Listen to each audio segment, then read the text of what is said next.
So today our herb for our Monograph Monday is peppermint.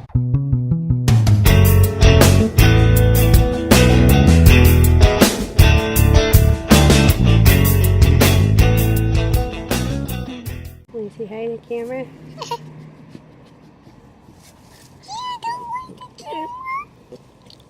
Hi, down on the farm. Howdy from down on the farm. Welcome back to another Herbal Monograph Monday, and we have an additional friend with us today.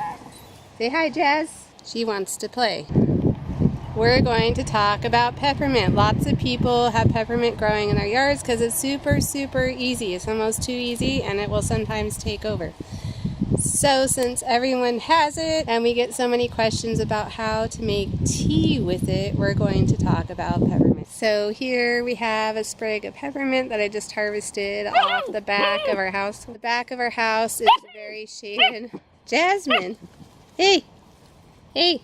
Back of our house is really shaded. I would say 3/4 of the day at least, if not more than that. So not a whole lot's going to grow back here, but peppermint will grow anywhere in almost any soil condition and any amount of sun and or shade. So we're making use of the back of our house. So the botanical name for peppermint is Mentha ex pepperita, one I can finally say. We're come close anyway. So the X in that stands for hybrid. Peppermint is a hybrid of spearmint and a watermint. And so that's what the X stands for in the botanical name. When peppermint flowers, the flowers are either white, pink, purple, or somewhere in between. And peppermint is native to England. Alrighty, my little noisemakers are going off to play for a bit. So before we get started, I just have to give you my little spiel about how I'm not a medical doctor, medical professional in any sort of way. I am a learning budding herbalist just like you. And I'm just sharing knowledge with you on what I know about peppermint in my research and personal experience. Please consult your physician or medical expert before using peppermint. And know that this video is only for educational purposes, only, not to diagnose and or cure any diseases. So on to the peppermint we go. The taste of peppermint is pungent. It's also a cooling and a warming herb depending on how it's used and what it is used for. It's also a drying herb, so if you have a skin issue that tends to be moist, peppermint will dry it. If you have upper respiratory issues that are very moist and you need help clearing those out and drying those up, that will also help.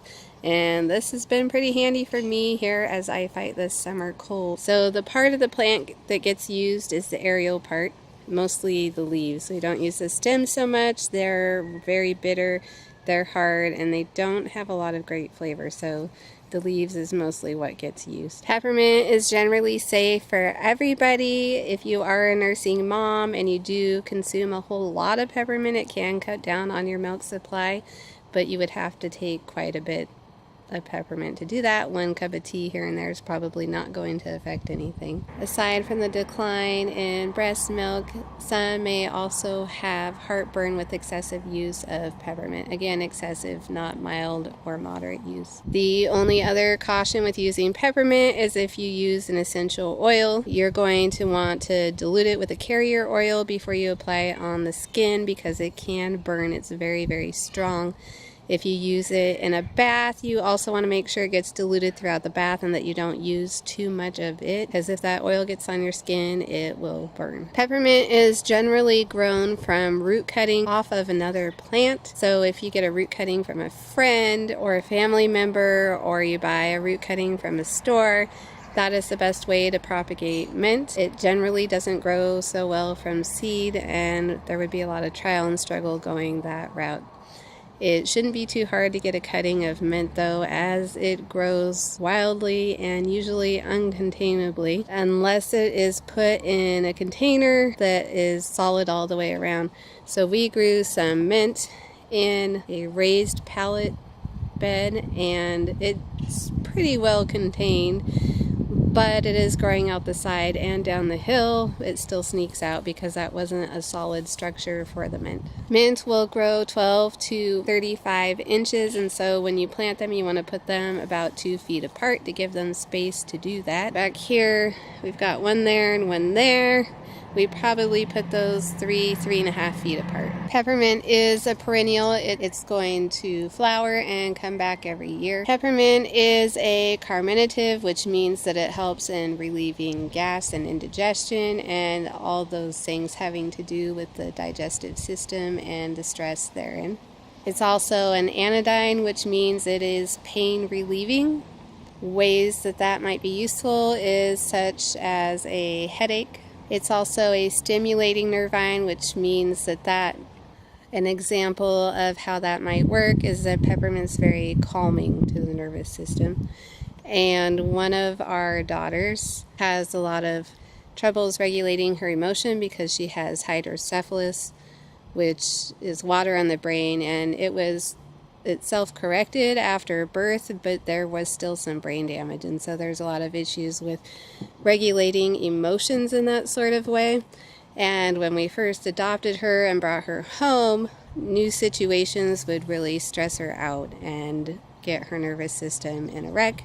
It caused a lot of digestive upset, a lot of throwing up, a lot of nausea. Anytime Christmas or birthdays or gatherings, anything that caused excitement would come around, she would end up with a lot of nausea and vomiting. And the thing that we found to help her most with this was Peppermint Essential Oil. So something that we always carry around and have with us in our emergency herbal kit and around the house is Peppermint Essential Oil. We would put just a few drops in a warm bath because she was so nauseated that she couldn't do a tea or anything internally without making her more nauseated. So we put her in a bath, and the warming bath would help calm and soothe her, along with a little bit of peppermint oil diluted really well because you don't want to burn the skin, and that would calm her right down, and the nausea would go away and she would be feeling better, and that would help get us through those exciting events and times. So that's one way that helps with digestion and the nervous system. Peppermint oil is a must-have and probably the most used here in our farmhouse and with our family. Peppermint's also a stimulating diaphoretic. What that means is that it stimulates your body to sweat. It's going to make you sweat more. Situations where that might be a benefit would be if you needed to clear out toxins in your body. Sweating's going to help remove some of those. Peppermint's also anti-emetic, which is vomiting. I shared a story with you earlier on how we use that to relieve the vomiting of my daughter and her nausea. Peppermint is also useful for stopping hiccups. This part of the digestive system where the diaphragm gets out of whack.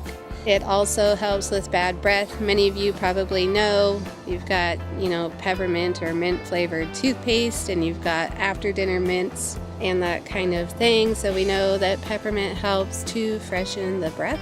Peppermint also helps with colds, flu, and fever. With the flu, it's going to stimulate the sweating, which will help get that virus out of there quicker.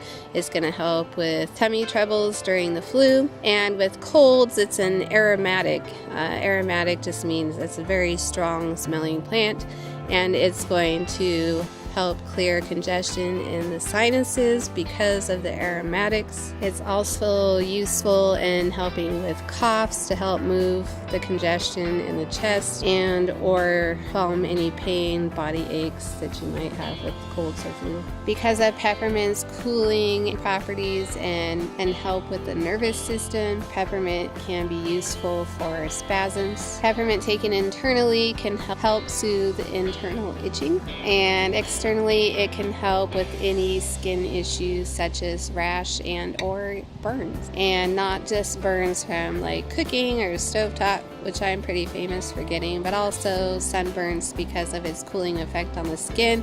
Just again, make sure that you use it diluted. If you use an essential oil, you're diluting that heavily in a carrier oil before you put it on your skin so you're not adding to the burn. And or preferably a concoction, a tea concoction.